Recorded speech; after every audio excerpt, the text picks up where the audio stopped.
There we go. Hey, thanks for tuning in today. I got a great guest. Her name's Brianna. Little fun fact about Brianna: she can't whistle, nor can she snap her fingers. I can't fucking whistle either, right? So, you want to say hi to everybody? Hey guys. Thanks for being here. I'm looking forward to this, and I'm actually pretty excited about this one, to be honest with you. Want to give a shout out to anybody? Say hi to anybody before we get started? Just my fellowship. Hey guys. There you go. I hope you guys are listening. So the way I start every episode off is, what's one thing you're grateful for today and why? I'm grateful for the people that I have in my life due to recovery. Being able to go on adventures and just live this journey with supportive people and friends is a really big part of my life now, and I'm so grateful for it. Sweet. Yeah, I got some real friends now today as a result of fellowship as well. Yeah, exactly. What was your childhood upbringing like? So I grew up in Prince George with my younger sister and my mom and dad. My mom is not an addict. She was a stay-at-home mom. My dad is though. So my mom tried to shelter me from that aspect for a very long time. She tried really hard to keep the family together and keep us involved in our community. All the kids in the neighborhood would always want to come over to our house because of my mom. Like she was the neighborhood mom, basically.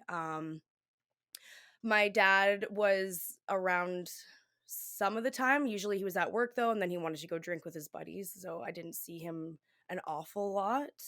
Um, yeah. Do you want me to just keep going into Yeah, it? share with you. Like if I got a question or something, then I'll interrupt you. All right. Well, I won't interrupt you, but So yeah, like my family on both sides, like there's addicts on both sides of my family. But I feel like it affects people in different ways. So like for my mom, she stayed away from it. Um, and for her sister though, who is, I call her my cousister because she's my cousin, but she's really like my sister. We grew up together. She's also an addict. And um so growing up we would have a lot of like barbecues and parties at either our house or our family's houses, and that's kind of where I was introduced to partying and drinking and like marijuana, things like that. um like there's this story about when I was like really little, like still crawling, and I would go to the beer cans and I would drink the beer cans, the bottom of the beer, because I wanted to be like my dad. So there's another one about me like taking the leaves off of the plant, and I would take like a live leaf and then a dead one and I'd crumple it up and roll it into the live leaf because I was so used to watching my dad roll joints. Um but yeah, so when I had my first drink, I think I was around 8 years old. And I remember like walking down the driveway and my mom asked if I wanted a sip of it. And I was like, yeah. So I took a sip, and after that, I was just super curious about it. And that's kind of when I started to steal alcohol from my parents. And I wasn't really drinking a lot. It was just whenever they would have a party or something, then me and my friends would try and go sneak a beer, or whatever they had. um, but then once I got into school, like middle school, that's kind of when it started to get a lot heavier. Um, like a little bit more about me too is I deal with mental illness. I have borderline personality disorder, but I wasn't diagnosed until I was in my mid 20s, I'd say. Um, so I that have really affected me even as like a small child. I had major anxiety, and I didn't want to be I didn't want to leave my mom. I was really clingy with her. I was also bullied a lot when I was in elementary school, and that really had an effect on the way that I interact with other kids. I always felt like I never really fit in, and I think that's like a theme with people in recovery. yep. Um, yeah, I felt like I wasn't the same, and I think that had a lot to do with my mental health. Um, I remember finally getting into like a group of friends and feeling like I was fitting in, and the way that I was able to fit in with them is by smoking cigarettes. We started like huffing paint cans and things like that. And then I remember just feeling being in a depressed episode, and this was with like MSN Messenger was a big thing. So I was like messaging my friend and saying like I wanted to like get high, but I didn't have anything at home. And she's like, "Well, you can take a bunch of Tylenol." And I was like, "Well, how many?" She's like, "I don't know, like 10." So I was like, "Okay." So I go and take handful, and then I started feeling like I really don't even want to be here anymore. Like, what happens if I would take the whole bottle? So I did. I took the entire bottle, and then I found another bottle, took all of that. And then once I started feeling the effects of it, I started getting really scared. I'm like 11 or 12 at this time. Um, so I got really scared and I was like, I don't want to die. I went and made myself throw up, and thank God I was okay. Um, but I had told my friend about it, so she had gone to the school teacher and she told them that I was self-harming as well. So she told them that I had been self-harming and that I had a suicide attempt the night before, and I had to call my mom and tell her. And that's kind of when my parents knew that I had a problem. Were you actively like were you smoking pot at this time regularly, or No, this was just experimental phase kind of? yeah, like for me, I have asthma too. So like the smoking, even cigarettes and pot, that didn't come until I was about 13. It was more like pills and the huffing and alcohol to begin with. Fair enough. Any of it your idea, or was it just kind of your peers and then you kind of learned from them? I definitely learned from them. I also learned a lot from like watching movies, and the internet had just started to come out, and so like chat rooms, knows who I was talking to, but I would learn a lot through the internet and yeah, like entertainment. Fair enough. At what age did you kind of get introduced to the drugs then, or how? What was the progression of it? Because you were 10 and 11 when you said that.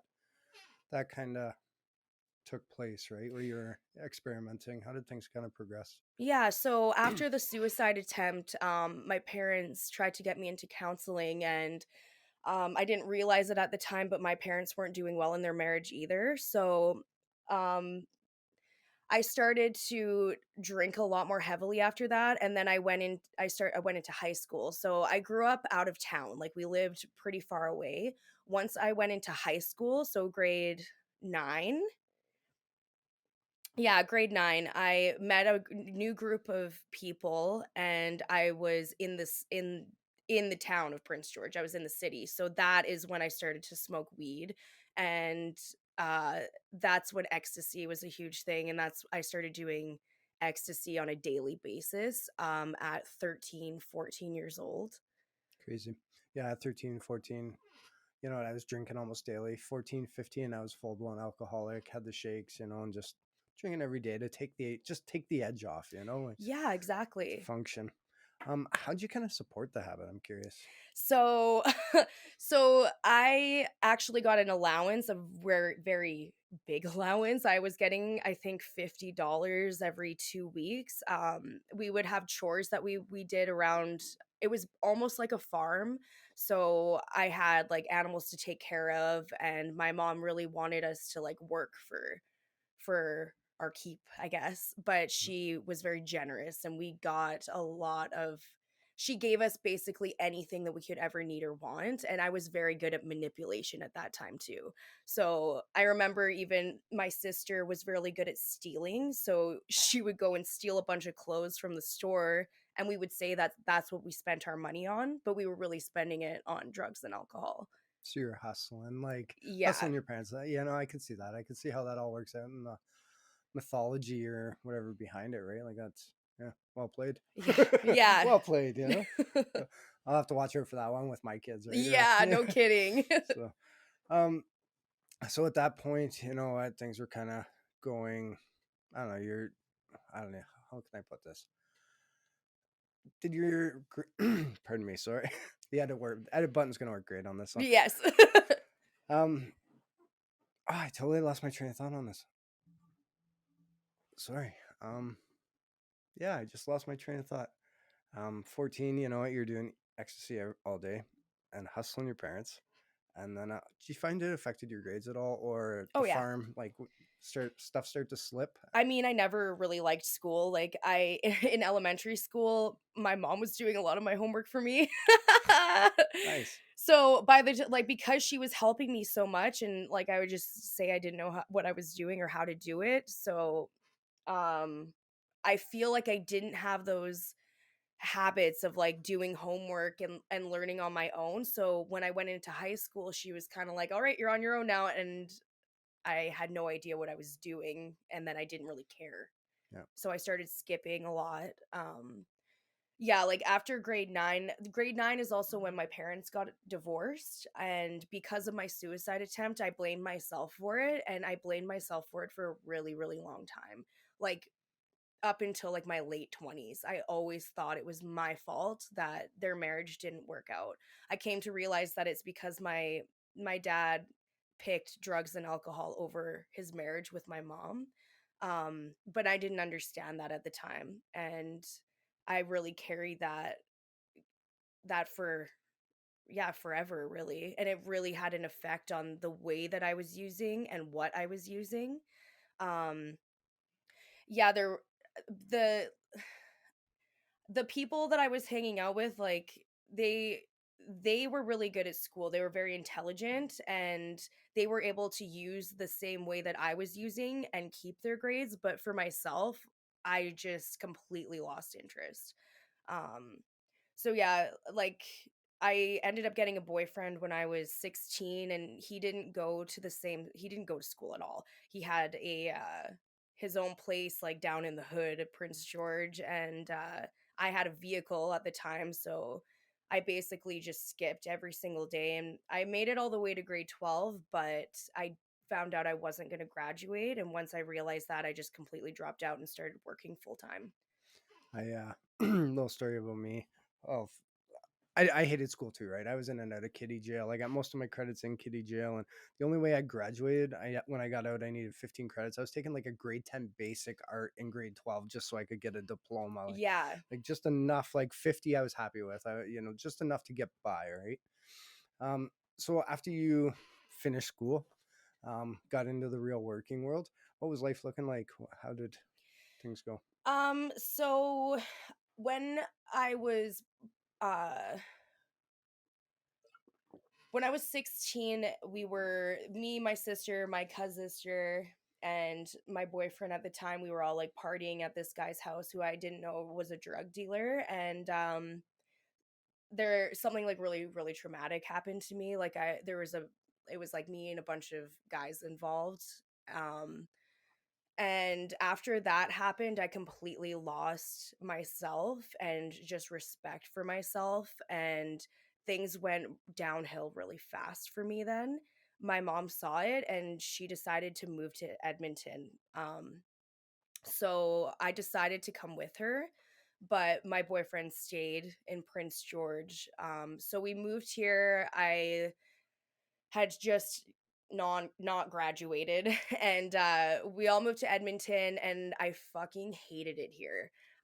We moved to Sherwood Park and I felt like everyone was staring at us. I didn't know how to get pot. I was just over it. So I ended up stealing my mom's car and driving back to Prince George. And I ended up living in Prince George for another year, I think. That was the longest I had ever gone without talking to my mom. And it was also the longest I'd ever been away from my sister as well.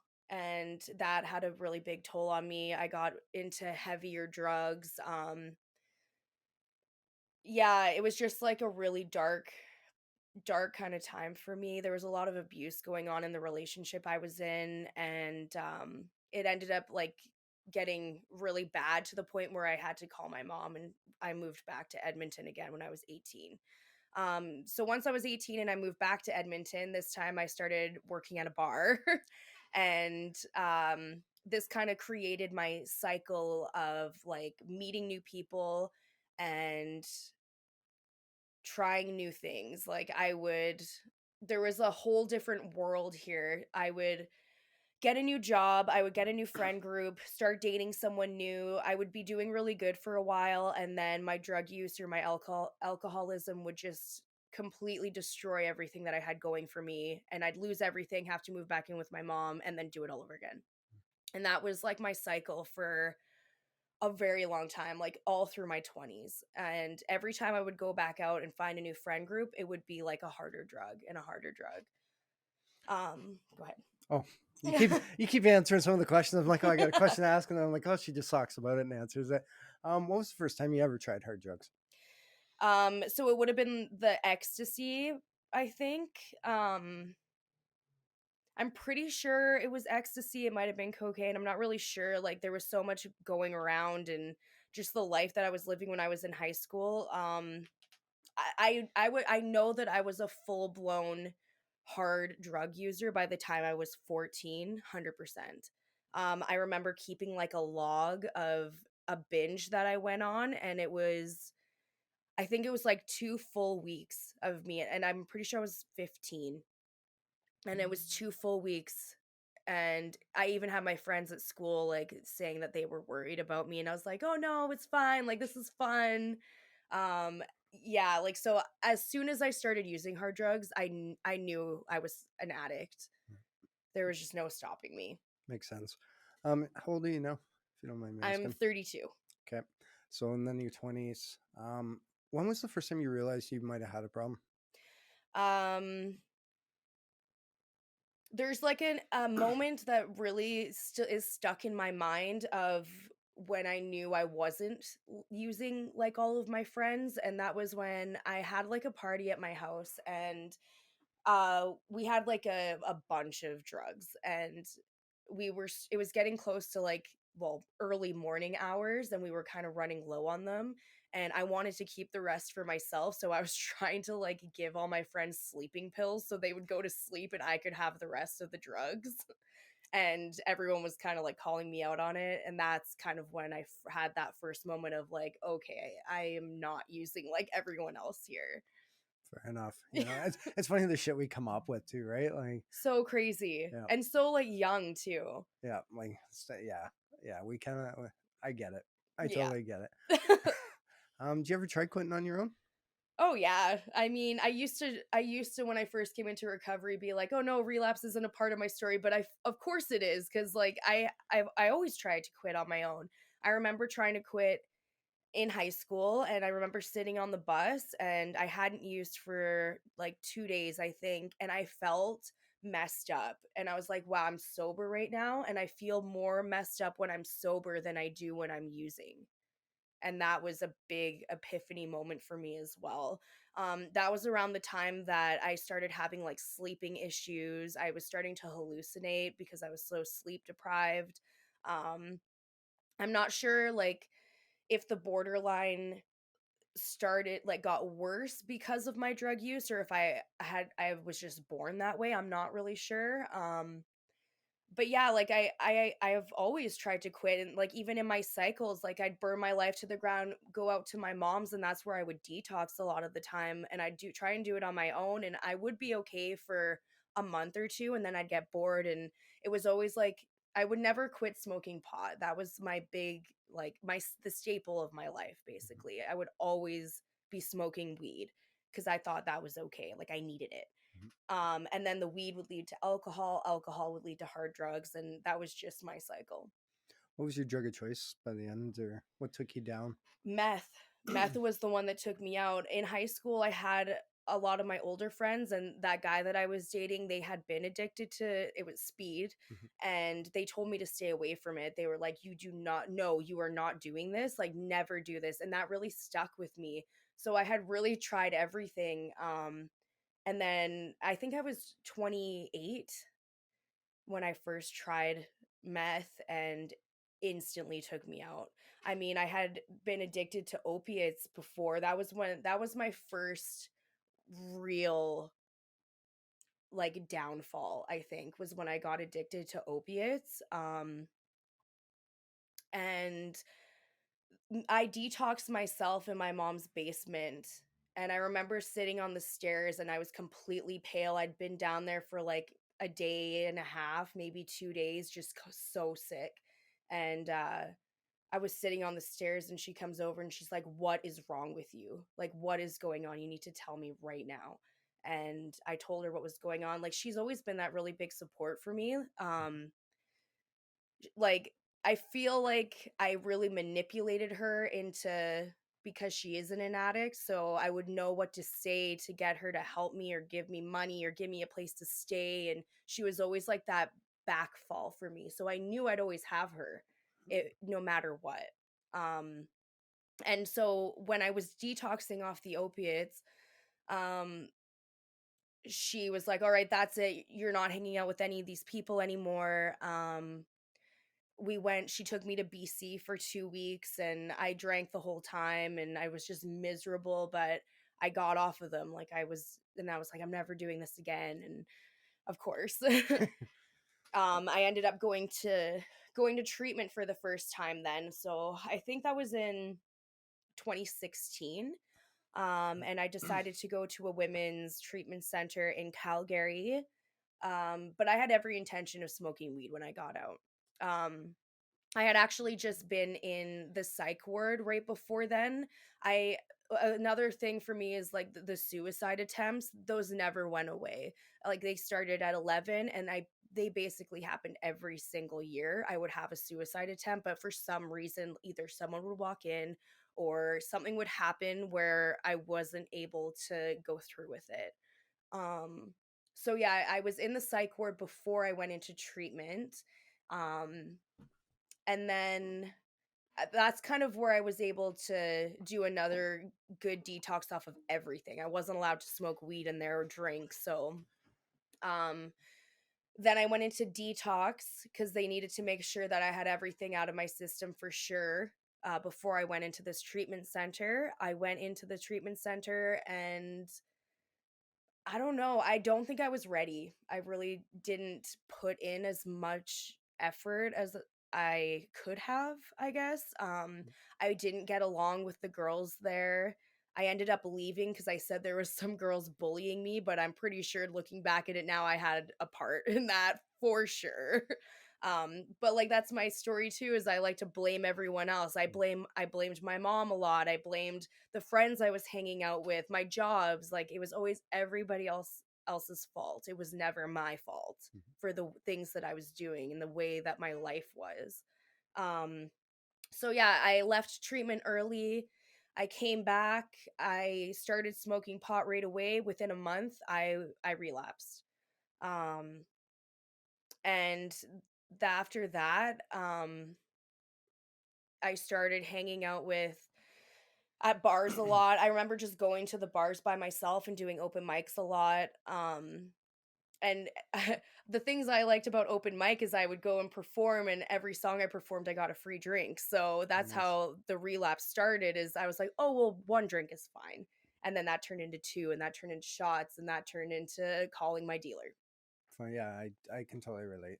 Well, I can't relate, I should say, but I understand. I went to treatment for the drugs, and there I realized like if I drink, I'm gonna get high. Like, so I had to cut both of them out at that time because one leads to the other. Every time I drank, I got drunk, and I Yeah, hated getting drunk, so I would get high. It kept me sober. exactly. Did you go to treatment like on your own, or was that kind of forced upon you? I wanted to go because I knew about it. Like, I knew friends that had gone to treatment, and I figured that was what was gonna fix me. Um, but I didn't realize how much work it was. Yeah. So when you got out, you smoked pot, you relapsed. Take us through that. What's your clean date today, actually? My clean date is August 17th, 2019. 2019. So you're coming up on 4 years here. 3 years. 3 years. My math Yeah. sucks. Congratulations. That's Thank awesome. you. Yeah. That's awesome. So you relapsed. How long ago was that? And then to your clean date today, what was your bottom, I guess, that got you into your clean date today? Sure. So, yeah, after that relapse, I I did my cycle again. So I started doing okay. Like I had relapse, but I decided I was going to go get a job and um yeah. my mind of like my life and where everything is.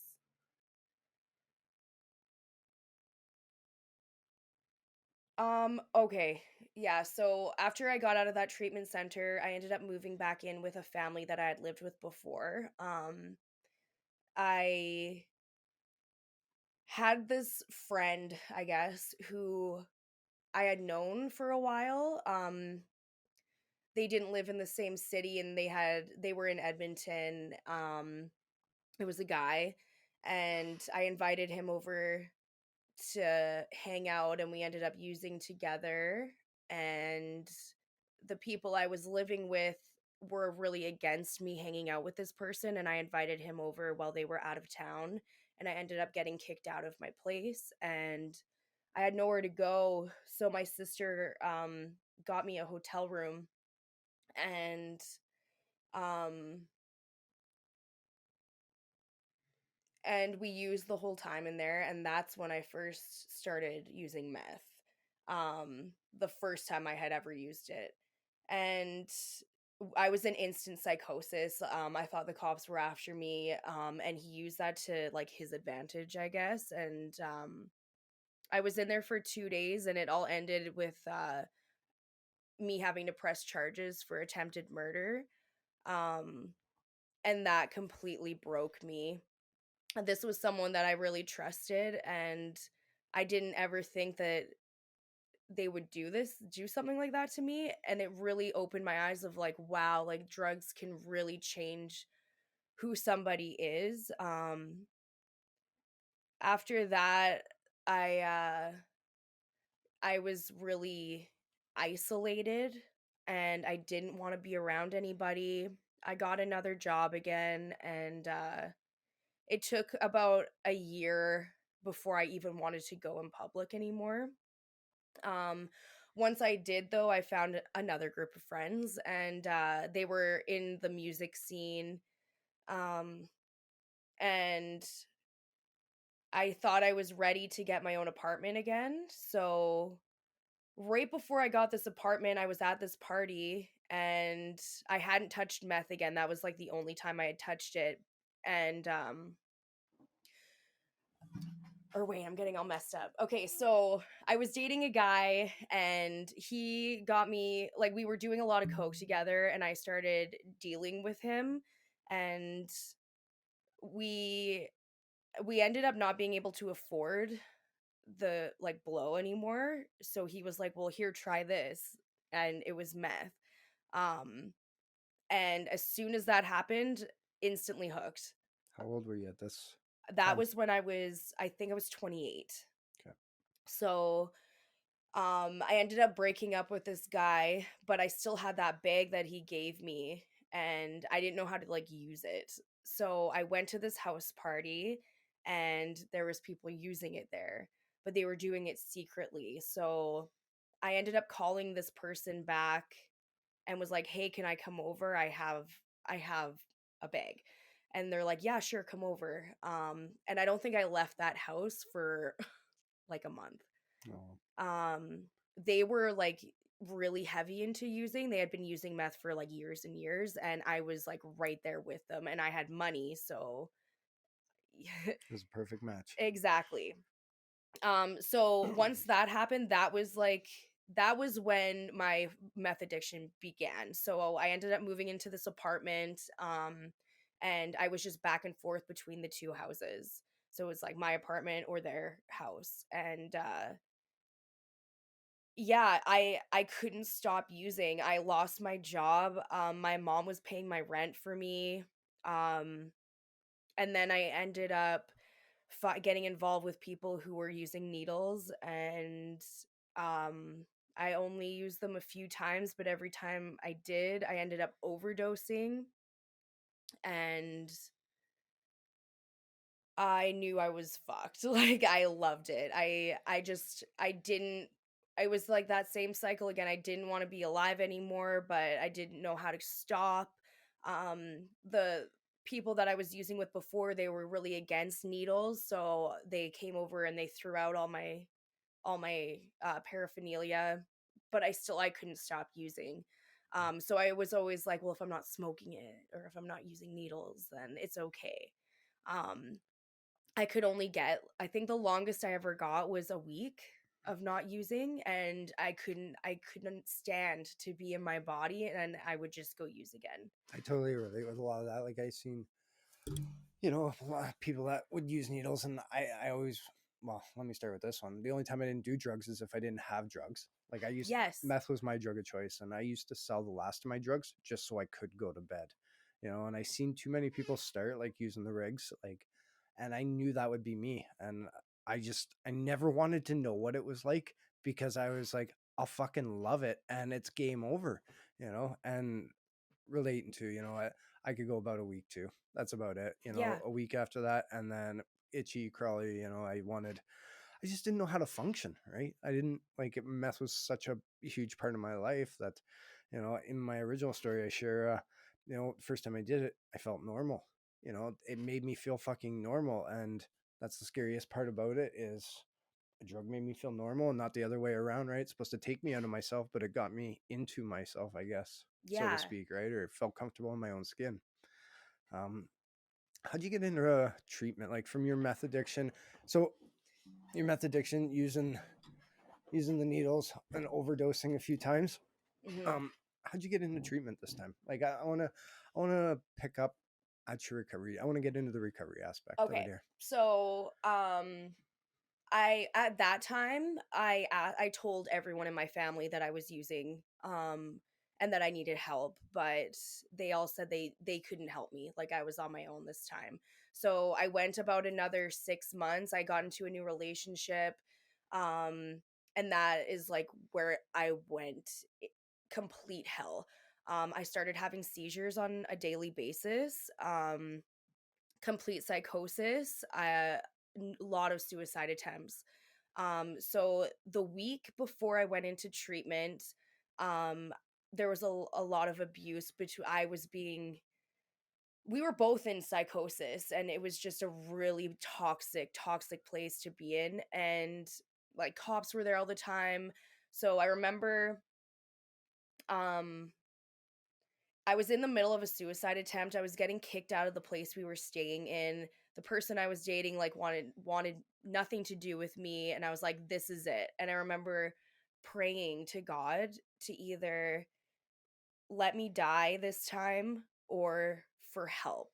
And my mom walked in, and she's like, what's going on? And she's like, do you want to go to treatment?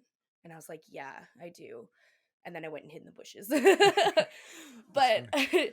I I ended up saying that yeah, I did, and she didn't believe me, so she put me in a hotel room for a week to make sure that I was actually wanting to go. She's like, you can't use, you have to stay, like go detox yourself. I used the entire time. She picked me up after that week. She took me out to her place. Um she found the best recovery center that she could find that she could get me into right away. Um she paid out of her own pocket for me to go there. It was a very pricey recovery center. I'm very, very grateful for her for doing that. Um yeah, I used the whole night before I had to go into treatment. I used the entire way up until I was in the parking lot. It's like an hour drive. It took us like 3 or 4 hours to get there because I kept stopping. I just like I couldn't be in the car. So we get to the parking lot. um I remember just like feeling so hopeless and disconnected and that despair feeling, but I still had like that glimmer of like I can like there's that hope there. There was something there that I was like I'm going in. So I go in. I I I'm usually I feel not a very rude person. I was very rude to the nurses there. They put me in a detox room. I I had to detox for 2 weeks, and I remember having the last seizure that I ever had so far, um on August 21st, and they had to take me into the hospital because I kept having them. And They didn't have anyone to drive me back, so the owner of the treatment center came and picked me up. And I remember sitting in the car with him and I asked him why he opened the treatment center. I was like, "Are you an addict?" And he said, "No." And I was like, "Is your family addicts?" "No." He said that his son was hit by a drunk driver when he was very young, and they spent his entire childhood going through surgeries. It completely changed their entire family forever. And he said if he could help one addict, that it would all be worth it. And hearing that, I was like, how can someone who has been affected so negatively by someone like me want to help me? And it completely opened my mind, and from that moment I started giving a fuck. I started paying attention to what they were telling me. um I ended up moving into the program. I started working on my steps. So that first month of me being in treatment, they get you through a full set of steps. We did meetings every day. We went through the big book. We did a big book study. I learned the prayers from the big book. I had counseling. It completely changed my life. I ended up staying there for 7 weeks. And my mom couldn't afford to keep me there for much longer. And I knew that I wasn't ready to leave yet. I knew if I went back, like I wasn't ready, I was going to relapse again. So I found another all women's treatment center to go to here in the city. And I went basically door to door. So came back to Edmonton. I started another treatment center. And that was the best decision I could have made for myself. That's when I really started to learn who I was, and I started to get clear headed and started to make those connections with people again. Um, Living with a group of women is very intense. I I learned how to be responsible. We had chores. I had to be up at a certain time. I had programming through the entire day. But I was able to go and visit my family on the weekends. So I was able to start building that relationship back with them. I I remembered going to a CMA meeting when I was still using. I had a friend bring me in, but I was not ready then. But because I had gone that one time, I remembered that there was meetings. So I I went to this meeting and I felt like I fit. It was like the laughter that I was hearing and the energy and people being vulnerable and people living a life that I wanted. Um so the fellowship that I'm in was pretty small when I first came, and I was able to get involved in service really early on. I was 6 months clean when I started chairing the area meetings. Um I also got a sponsor in the city and I started doing another set of steps. I Yeah, I heard the 90 meetings in 90 days, but because that was my escape from my treatment center, I was doing like 13 meetings a week. I actually had my counselor say at some point that I was doing too many meetings, so I feel like it's like that addictive personality for me, like the way that I treated drugs and alcohol, that's kind of how I treat my recovery today. I really go all out. It's not a bad thing though. Yeah. No, not a bad Um thing. yeah, so I completed that treatment center, and again, I don't think I didn't know think I was ready to have my own place yet, so I went into like a sober living apartment. And I stayed there for 6 months. How long was your 2 treatments? So I was at the first like rehab for 7 weeks. I was at the women's treatment center for 6 months, and then I Oh, was at the apartment for 6 months. So I was able to get all the way to my first year in treatment centers. nice. Yeah. At what point did you maybe like have this aha moment or moment of clarity where you were like, everything's gonna be okay, or I'm gonna be okay? I think it was when I started getting really involved in service and making those connections in recovery. I had never had a friend group that I felt like I truly fit and belonged in. Um, and I felt like I was making a difference. Oh, huge. Service is a game changer, right? Yeah. Like the accountability and just like get in it and not around it, right? Service is a game changer. Yes. Um, at what point, what was the question I was going to ask here? What was, in what area did you start to notice the most growth, right? Or change, I should say. One of the things that I said when I first came into recovery is that I wanted to have what did I say? Emotional. I wanted to be able to regulate my emotions. That was something that always ended up taking me out, as I was very impulsive. I have very intense feelings, and whatever intense feeling I was having, I would want to numb it out. So for me, I wanted to learn when those feelings come up how to handle them in a healthy way. And I feel like doing my steps and really learning my patterns and my behaviors, I was able to see that I didn't need to use drugs and alcohol, that there was other, so like communication or music in the beginning was really big for me too. Like I Mhm. was playing my guitar a lot when I was in my treatment center. Being able to call somebody and just talk about what I was going through. I ended up dropping my sponsor that I did those steps with in the beginning, and I ended up asking someone who I had been there for me from the very beginning. They messaged me when I was in treatment, and having someone who I'd never spoken to before be like, I'm here for you, and any you can call me anytime. That was I was like, what do you want from me? Like Yeah, you want something, right? But they literally just wanted me to succeed. Um so I asked them to be my sponsor, and yeah, they definitely call me out on my shit. perfect. That's what they're Yeah. there for.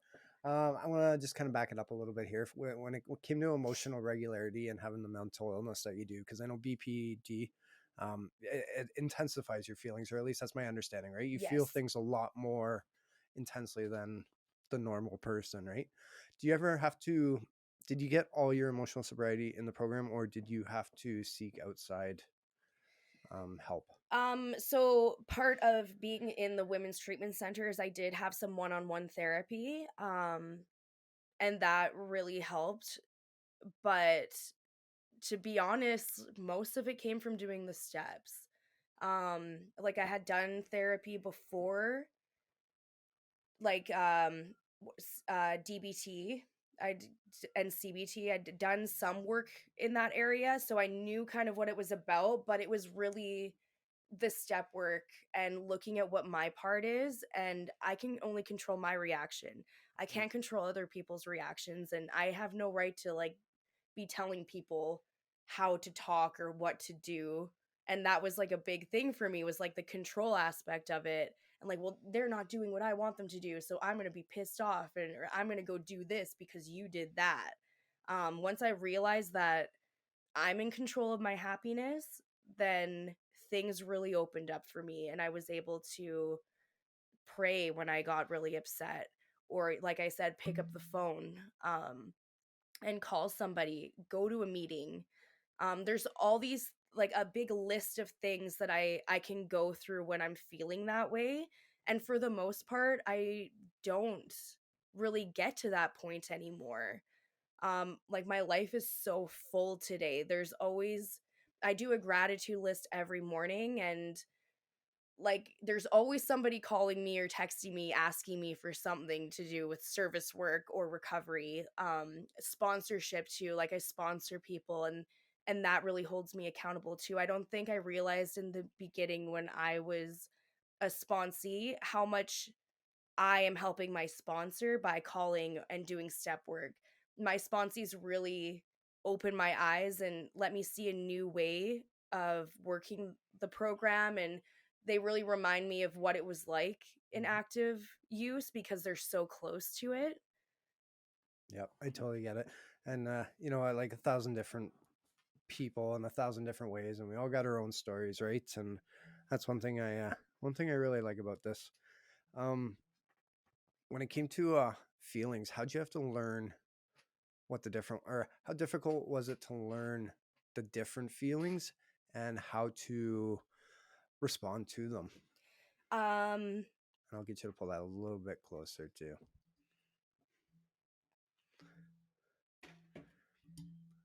better. Perfect. All right. So I feel like the first emotion that came out for me was anger and sadness. I cried a lot in early recovery, but I feel like even now, like I think that it's really healthy to be able to feel all my emotions, and I feel like I'm really self-aware in that aspect. It's not too difficult for me to figure out what it is I'm feeling. It's difficult for me to handle and like have an outlet for it. Um yeah. So I want to do a couple examples on this one. So for anger, how do you deal with that one? You know what, when you're excited, you know, how do you share that one? Um, what are some different, I don't know, coping mechanisms, or how do you process those feelings, right? So I do a lot of grounding. I learned like about the five senses, so like looking for like five things I can see, the four I can touch, like going down the list. I also used to carry a bag around with me that had like essential oil. So there was something I could smell, something I could touch, headphones, something I could listen to. Breathing. Breathing is a really big Mhm. one for me too. And to be honest, I pray a lot. I don't have like a specific time of the day that I pray. I always end up like either reciting the prayers that I've learned or just sitting and being and and praying for others when I'm having those intense emotions. Like when I'm angry, I angry for me, I guess I need like it's more of a physical thing, so I need to do something. So I'll like go on a cleaning spree, or I need to like get out of the house, so I'm going to go for a drive. That's when I need to go to a meeting and get around other people. Um excitement, I feel like a lot of them it's sharing it with others. It's allowing myself, especially in meetings, to express those emotions and have others see it and seeing how they react to me having those emotions. Because I used to think that if I showed how upset I was, or I showed other people that I was angry, that I was going to be judged and I was going to lose my relationships. And once I realized that that wasn't the case, it was a lot easier for me to handle them internally. Makes sense. You say you pray a lot today. Did you always have you always been connected to God, your higher power? Is that something you had to learn to do? My grandparents were Catholic, so I had been to church with them. My my mom is very open. She always taught me growing up to just have respect for others' spirituality and religion and whatever that was, and whatever I wanted to believe in, she was okay with that. So I feel like that really harnessed my spirituality growing up. Like I knew there was something, but I didn't know what it was, and I wasn't connected to religion really. And I always got those two confused. I was like, religion and spirituality, isn't that the same thing? So I have to go to church now, and that kept me out of the rooms before was hearing God. Um this time, once I realized that spirituality is whatever I decide, it's an individual practice, it's not a group practice. That's when I really started researching different ways to practice spirituality. I went to a sweat, I did go to church. My grandmother passed away and I was able to get her rosary. I kind of took pieces of a bunch of different areas, and that is what I use today. So like I really enjoy smudge, like sage, because it's the all the senses again. So I'm able to calm myself down and be really in the moment. Um and doing my step 5 when I was in treatment, that's when I had my spiritual awakening. It was just like a moment of clarity where I realized that I wasn't ever alone. I always felt so alone when I was in addiction, and once I did my step 5 and said all those things that I had done and all those resentments I had and got that out, I I felt so relieved and so free and connected to my higher power. Um and I just keep working on that. I feel like I'm going to be constantly working on my connection with my higher power. And it's exciting to me now. It's exciting to be able to like talk, like pray, and being able to talk to that like energy in the universe. And I feel like whatever I put out, that's what I'm going to get back. So I really try and make sure that I'm putting out positivity.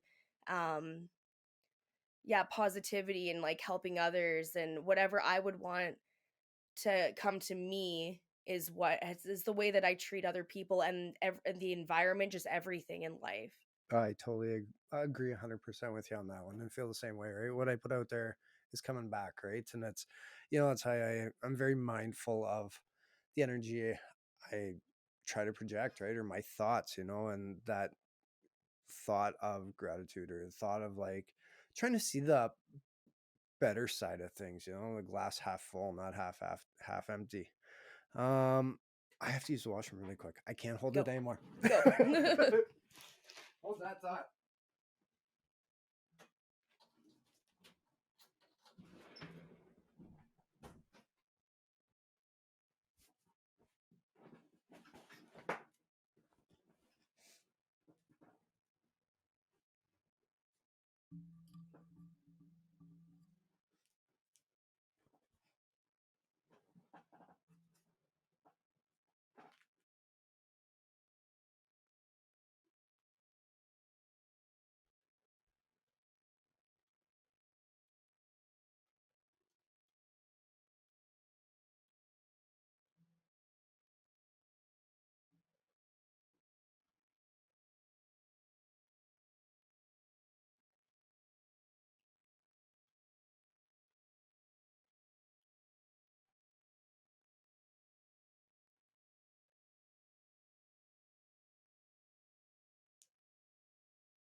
All right, I've never taken a pee break before. I worked.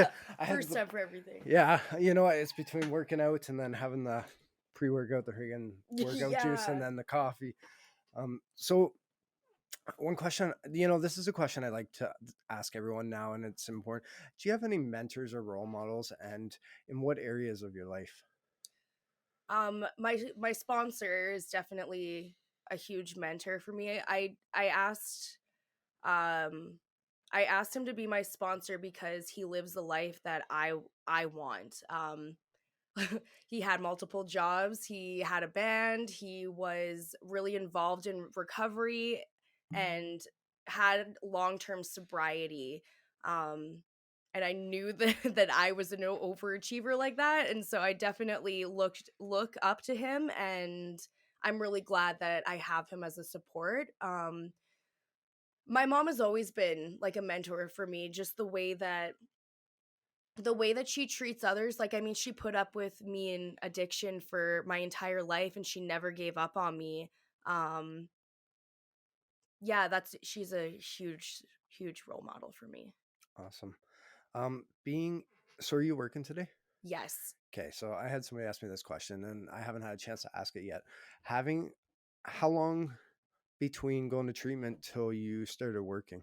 I knew, because of my cycle of getting a new job and then relapsing, I would always reward myself when I was doing well at my job.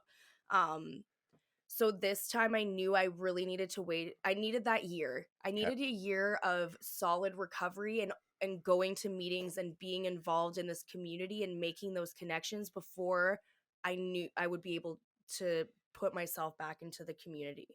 Here's a question, or here's my question.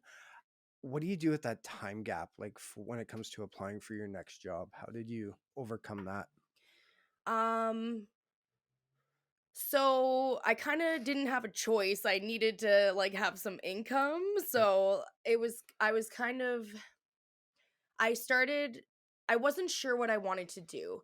Um so I had worked at a bar, like I'd been a bartender for a majority of the time, and I knew I didn't want to do that anymore. The last position I had was working at a dispensary. Um Knew that wasn't a good idea. The only other long-term job that I had was working as an early childhood educator, and I had lost that job because of my addiction, and I wasn't sure if like that's what I wanted to do. So I ended up getting just a part-time job at first. I started working at the movie theater, but it wasn't enough. And my sister has a daughter, so my niece, and she was at this daycare center, and they were looking for workers. So my sister said I should put my resume in. I really feel like it was like not a coincidence, right? It was like a God shot moment. It was everything happened the way that it was supposed to happen. So I got a job working at my niece's daycare, and I still work at the movie theater.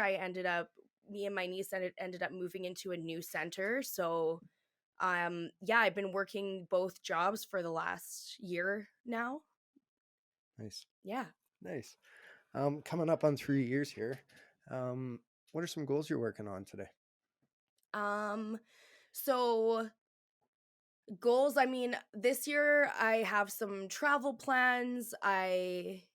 I'm I'm the area delegate for my fellowship, so I'm really trying to make it to the World Convention in San Diego in October. So I'm really excited for that. I'm still really involved in service, so I mean, maybe trying to I don't know how to say this. like I'm super passionate about recovery and about service work, and it's really hard for me to say no. So maybe like taking a bit of a step back and working more on my personal well-being individually, if that makes sense. Like I want to work more on my health and my fitness and just my self image and my connection to my relationship with myself. Um yeah, like another really big part for me is having those relationships with my family again. um I get to see my niece every day. I get to see my sister every day. Whenever my mom needs help, I do my best to be there for her. So really getting involved with them. I was able to make a trip to BC for spring break and go see my nephews and my sister and my aunt and my granny, like all my family, and just really be present and be involved and get to like introduce myself to them again. Makes sense. Well, I was gonna say, what are you passionate about today? But you kind of answered that one too. I'm gonna pull out my cheat sheet here. Um, for someone who can, do you think relapse is planned? Yes. Yeah. I I okay, so one of like my sayings, I say it all the time, is if I'm not working on my recovery, I'm working on my relapse. And I can definitely feel that within myself. So if I'm not working on my recovery on a daily basis, I am getting closer to a relapse, and I can really start to feel it. I start to get spiritually unfit. I get angry a lot easier. I get resentful. That is working my way to a relapse. Yeah, those are the warning signs that you're aware of today. Yeah. Um, da, da, da, da, da. What is, what do you, um, sorry, what makes you the happiest? The first thing that came to my head was like laughing with my boyfriend. He's hilarious. like having that connection with people again. Like I feel like that's kind of the theme of this interview is like my connection with others, but it really has changed my perception on the world, and that's when I'm the most happy, like being able to laugh and have fun and have all these experience with other people and especially the people closest to me. Awesome. That's nice. Want to give a shout out to your boyfriend there? Yeah. Hey babe. Hope you're listening. Got a few more questions here for you. Self care. What do you do for that? Self-care for me is completely just shutting off and staying at home and vegging out. I mean, I have a very full schedule, and like I said, it's really hard for me to say no. So self-care for me is saying no and canceling those plans and just staying like isolating for a bit in a healthy way. Nice. Couple more. What was what was probably the biggest fear you overcome since getting clean?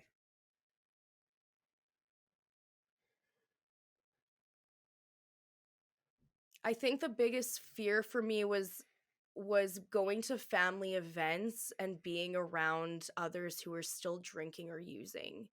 I didn't think I'd be able to trust myself, and even like going to that trip and being around my family, and that was my connection to them is we would go and we'd smoke one and have a drink, and they're still able to do that but I'm not able to, and I think that was a big fear for me, that I was going to feel disconnected from them. So being able to put myself in that situation and have a safety plan and realize that that isn't where our connection lies, that it's a lot deeper than that. It isn't the chemicals. It's love, I guess.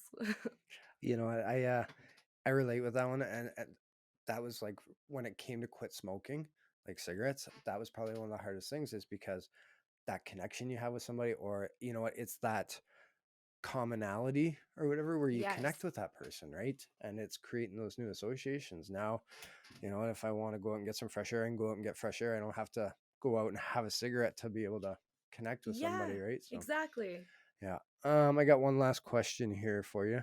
Um, how hard was it to set boundaries compared to today, or do you still struggle today with boundaries?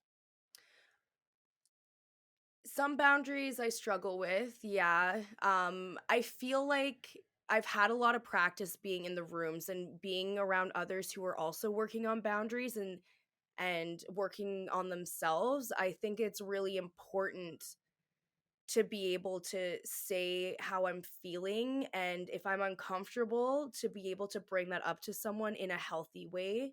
Um I feel like for me, it's like setting boundaries with myself that's hard. It's being able to, like I said, like say no, I'm not doing this, or not having to be in control of every single thing. Um, but when it comes to like other people, especially with like my partner and I, like he's very good at communicating, and he's taught me a lot of how to be respectful and set a boundary. I don't have to get angry and like yell Mm. at someone once they pass that boundary, to like talk about it beforehand. And I think it's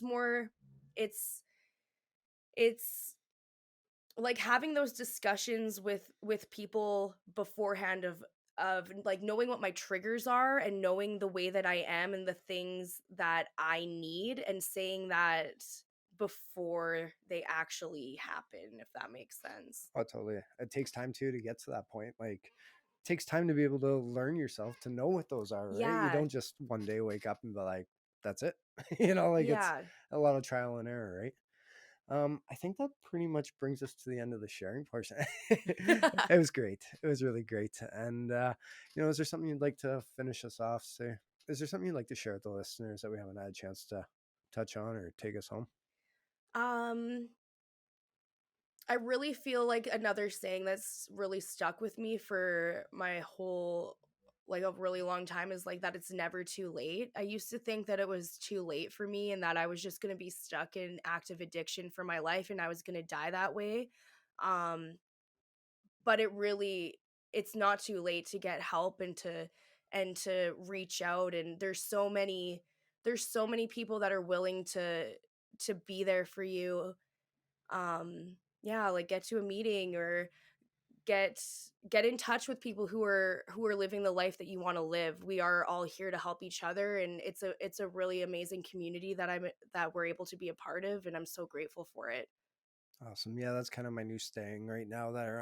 I go on little kicks of everything, and right now it's we're in it together. Yeah, I You know, love that. in it together. So awesome. Well, thank you for sharing your time with us. Thank you for sharing your truth. I really enjoyed it. It was great having you on the show. And everybody else out there, I'll leave you the same way I leave you every episode. Make lots of memories, take lots of pics, and show the world your smile.